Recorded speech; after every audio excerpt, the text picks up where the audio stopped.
amishpatim asher tasim lifnehem. Et donc voici les jugements que tu placeras devant eux. Alors d'après le pshat, le sens simple, Kadosh Baruch Hu ordonne à Moshe Rabbeinu de présenter au Bnei Israël toutes les règles de justice, de droit, les jugements, les lois de la Torah.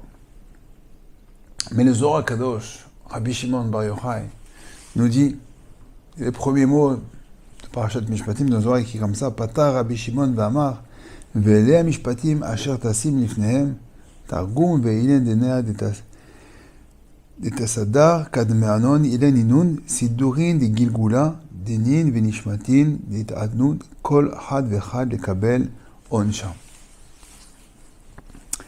Nous dit le Zohar Kadosh que, en fait, ici, il s'agit des jugements de la Neshama, des punitions dans ce monde-ci et dans le monde de l'au-delà.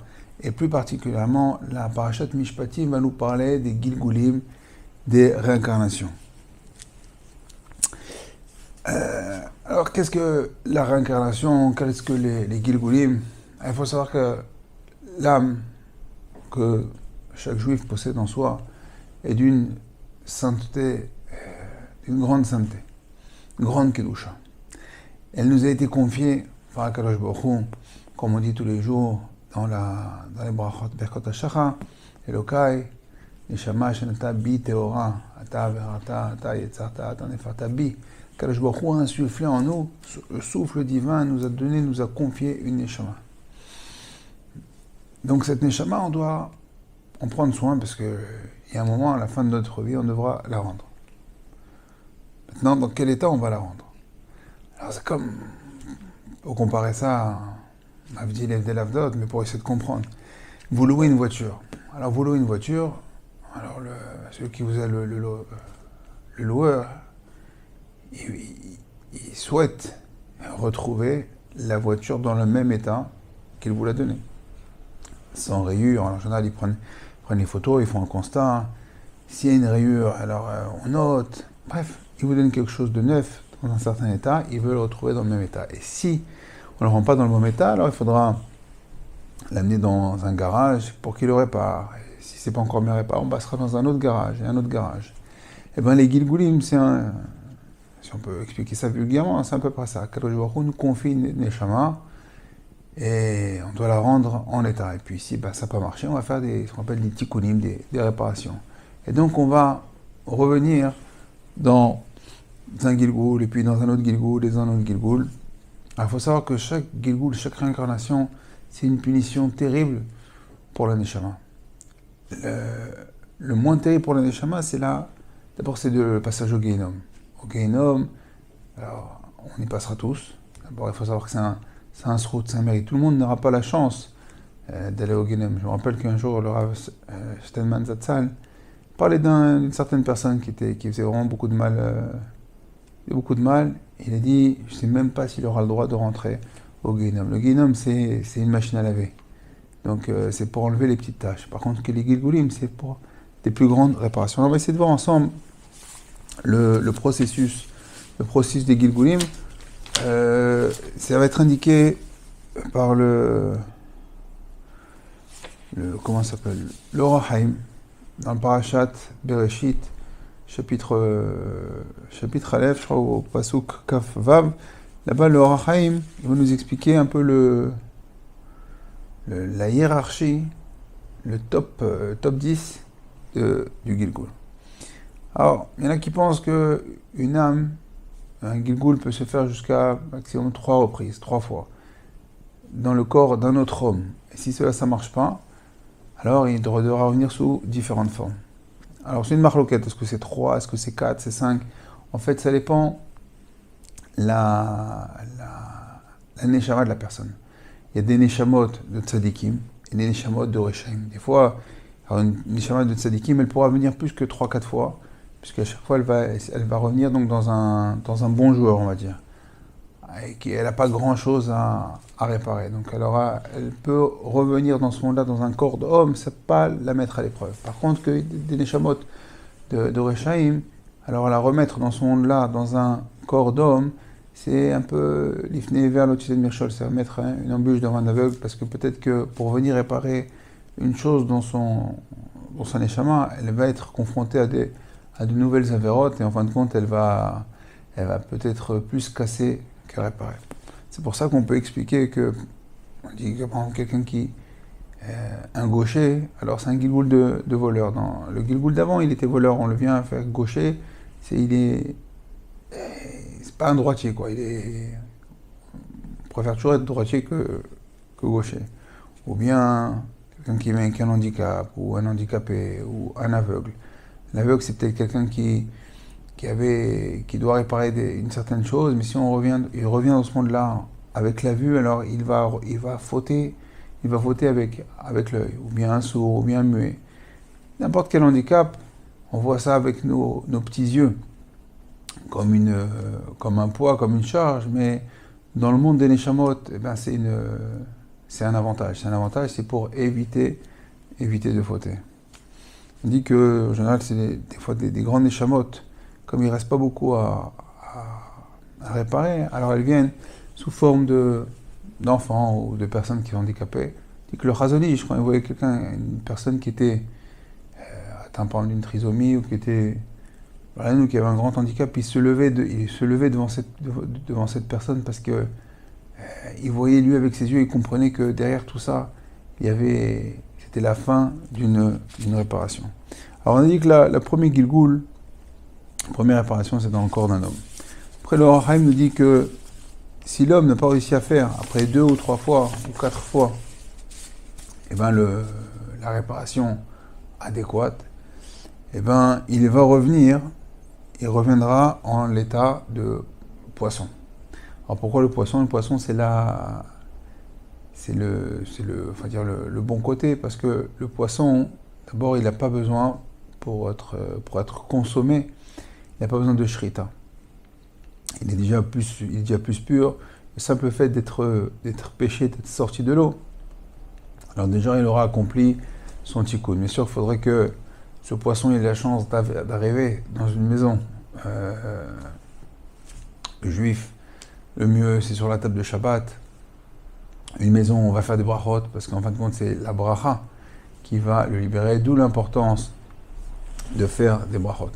On voit aujourd'hui, au Hachem, une abondance de poissons, il y a des piscicultures, il y a de l'élevage de poissons, de saumon, de tout ce que vous voulez, d'accord? Peut-être c'est pour donner à toutes ces neshamot qui sont en attente, parce qu'on dit que la fin des temps, il va falloir être métaken, il va falloir réparer toutes ces neshamot. Donc c'est peut-être pour ça qu'il y a aussi de la grande distribution, des grands centres commerciaux, beaucoup de choses à manger, de recyclage, pour donner un maximum de chance à toutes ces neshamot de revenir. Donc on a dit en première position, c'est l'homme. Ensuite, nous avons le poisson. Après, un gilgoul un petit peu plus difficile, ça va être les oiseaux purs. Les oiseaux purs, donc c'est les poulets, la volaille, d'accord, tout ce qui peut se manger, parce que pourquoi c'est plus difficile que le poisson? Parce qu'il va devoir effectuer donc une shrita. Et donc l'abattage rituel dans ce cas-là est plus difficile que le poisson. Ensuite, on a le menu et gros bétail. Donc là, encore une fois, c'est le niveau en dessous. Pourquoi? Parce que son abattage est plus difficile que celui du poulet. Donc on voit qu'il y a plus de vérification, il y a plus de choses, donc ça veut dire que les chances, d'accord, sont plus minimes, mais si le tikkun est effectué, alors il sera effectué en bonne et due forme. En dessous de ça, on a les végétaux, les minéraux, que eux, leur réparation est beaucoup plus lente. Parce que d'abord, ils doivent être semés, ils doivent être arrosés, ils doivent pousser. Après, est-ce qu'ils vont être mangés? Alors, si l'herbe, elle est mangée, elle est broutée par une bête, donc après, il va falloir que ça revienne dans la bête, ou bien il faut elle soit mangée par un homme, si c'est des pommes, des poires, des oranges. Et encore une fois, tout ça, il va falloir que cette neshama aura atteint un but, aura atteint sa libération lorsque l'homme fera la bracha sur cet aliment. Donc on voit les pérégrinations de la neshama pour arriver à un tikkun. Raconte qu'un jour, Baba Saleh, il dit à son chauffeur, Donc il était à Netivot, il lui donne une adresse, il lui dit voilà, amène-moi là. C'était plus que presque à 2 heures de route, dans un village arabe. Il lui dit bon, on ne discute pas avec Baba Saleh, on ne discute pas avec le maître. Et le chauffeur, il l'amène. Et évidemment, Baba Saleh, c'est lui le Waze, il lui dit à droite, à gauche, tout droit. Et le chauffeur, il commence à transpirer parce qu'il arrive dans un endroit qui n'est pas très commode. Mais bon, il a confiance, il est avec son rab. Et il rentre dans un marché comme ça, et lui dit arrête-toi là. Baba Saleh, il descend de la voiture, et il s'approche d'un stand de pastèques. Il la regarde comme ça, et il commence à choisir. Très étonné, parce que bon, Baba Saleh, la nourriture et les plaisirs de ce monde-là, c'est pas... ça colle pas ensemble. Top, après quelques instants, il regarde, il dit voilà, je demande au vendeur, il donne l'argent, et il achète cette pastèque. Il la coupe, il fait la bracha, il mange un croc, et il repose, il dit allez, on repart. Alors bon, il dit rien, le chauffeur, au bout d'un moment, il n'en peut plus. Il dit mais Rav, qu'est-ce qui se passe, on a fait 4 heures de route, 2 heures aller-retour, pour manger de la pastèque. Alors il explique que c'est évident que c'était pas ça, il voulait savoir quel est le fond de la chose. Il dit ouais, j'ai rêvé qu'il y avait une neshama qui déjà avait subi plusieurs Gilgulim, elle a dit voilà, Rabbi, je suis ici, à tel endroit, il faut absolument venir me libérer parce que je suis dans un village arabe et il n'y a personne qui va faire de bracha pour moi. Alors j'en supplie, venez. Donc j'ai dû choisir et Baruch Hashem, on a réussi à libérer cette neshama. Donc c'est pour ça qu'il faut faire extrêmement attention à réciter les brachot sur chaque aliment qu'on fait. On ne peut pas savoir si un gâteau, une pomme, une poire, qu'est-ce qu'on peut libérer. Je me rappelle mon Rav, c'est le Rabbi Nissim Peretz, cette semaine c'est sa Iloula. Quand il achetait un paquet de gâteaux, quand il devait acheter quelque chose, il prenait le paquet le plus éclaté. Vous savez, par exemple, quand on prend un paquet de gaufrettes, un paquet de gâteaux, on aime bien que le paquet soit beau, que les gâteaux ne soient pas abîmés. Lui, il prenait justement le paquet le plus abîmé. Pourquoi ? Parce qu'il dit, si personne n'achète ce paquet, qu'est-ce qu'il va faire ? Il va retourner à l'usine, ils vont le jeter, ils vont le recycler. Et qui sait, c'est la neshama qui est peut-être dans ce paquet de gâteaux. Donc il fait exprès d'acheter le paquet le plus abîmé pour faire la bracha sur ce paquet et libérer l'éventuel neshama qui était dedans. Donc là, c'est la istaklout le regard d'un gadol qui regarde plus que... Il ne regarde pas le paquet de gâteaux, il regarde qu'est-ce qu'il peut faire. Que quand il mange, ça va lui donner des forces pour la voie Hashem, mais libérer les âmes. Alors, mis à part ça, donc il y a encore un niveau encore en dessous, un niveau encore plus bas et plus difficile. C'est lorsque la neshama, elle est réincarnée dans un animal impur.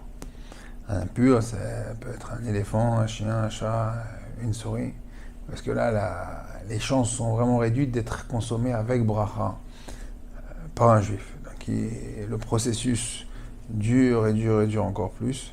Alors, pour ça qu'on doit faire aussi attention, qu'on dit qu'il y a la chod de tsar balechaim, de ne pas faire souffrir les animaux. Parce que, qui sait que peut-être dans ce chien ou dans ce chat-là, attention, on ne travaille pas pour la SPA, ni WWF, mais on est là, pas pour la sauvegarde des animaux, d'accord, pour faire attention à la neshama qui est enfermée, et pas la faire souffrir. Il faudra lui donner à manger, faire attention, et donc faire extrêmement attention, donc de ne pas faire souffrir aucun animal vivant, parce que qui sait la neshama qui est dedans. Des fois, il arrive qu'on essaie de chasser un chien, un chat, un oiseau qui rentre à la maison, et on se bat avec lui. Et peut-être que cet oiseau-là, cet animal-là, il rentre à la synagogue, il ne veut pas sortir, il se cache, parce qu'il a besoin peut-être d'entendre un kaddish, une kedusha, il a besoin d'assister à un cours, il avait peut-être, fauté dans une certaine halakha, et à ce moment-là, il y a un cours de halakha qui parle de ça, et il vient écouter, il vient être metaken, sa neshama. Donc faut pas, si vous voyez un animal qui insiste pour entrer, alors, sans rentrer maintenant dans l'euphorie, mais n'insistez pas pour le faire partir, peut-être qu'il vient être metaken. On raconte que Rabbi Ovadia Yosef, Hatzal Maran, lorsqu'il a été intronisé, il est devenu grand rabbin d'Israël. Là-bas, la grande synagogue de Yerushalayim, il y avait une colombe elle faisait les allers-retours comme ça, elle se posait, elle venait, elle se posait. Alors bon, entre guillemets, elle dérangeait, ils ont essayé de la laisser partir. Et après, le Rav il a dit non, laissez. Et après, il s'est avéré que, je ne me rappelle plus exactement si elle est venue en rêve ou pas. En fait, quand c'était la maman du Rav, elle voulait assister à cet événement. Comme ça on dit. Alors, Bezrat Hashem, le mieux, d'accord, évidemment, c'est de ne pas chercher, de ne pas rentrer dans les Gilgulim.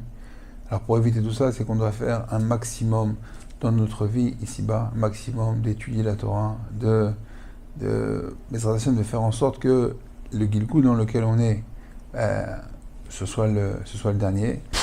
En même temps, on n'a pas trop le temps, parce que la fin des temps, il reste maximum 250 ans, mais la Géoula Bezrat Hashem, elle est à la porte. On voit avec tous les événements, ce qui se passe en Israël et dans le monde, ça boue. On est vraiment au bout. Et alors, il faut multiplier le chesed, multiplier les mitzvot, s'appliquer dans les brachot et libérer un maximum d'être metaken, maximum de neshamot, rapprocher les neshamot, rapprocher les juifs qui sont autour de nous, ne pas hésiter, ne pas avoir peur d'offrir la possibilité à une personne de mettre les tefilines, de faire une brachot. Vous invitez quelqu'un chez vous qui est peut-être des fois loin de la Torah, alors peut-être lui dire avec le sourire s'il veut mettre une kippa, s'il veut faire une bracha, lui expliquer que l'incidence que ça peut faire lorsqu'il va faire une bracha, il peut peut-être libérer. Bon, s'il n'est pas prêt même à entendre ça, au moins lui faire une bracha, de faire avancer à Israël chacun à sa manière, avec un sourire, de faire avancer, de faire Shabbat, un mot de Torah par-ci, un mot de Torah par-là. Et Bezrat Hashem, on va être metaken, toutes les neshamot, la neshama d'Adam Rishon qui était éparpillée en nous, il y a de ça depuis la création du monde. Et Bezrat Hashem, ce grand tikkun, on va amener la Géoula, on va assister à la Géoula Shema Bimera Beyamenu. Amen. Je vous dis Shabbat Shalom. À très bientôt.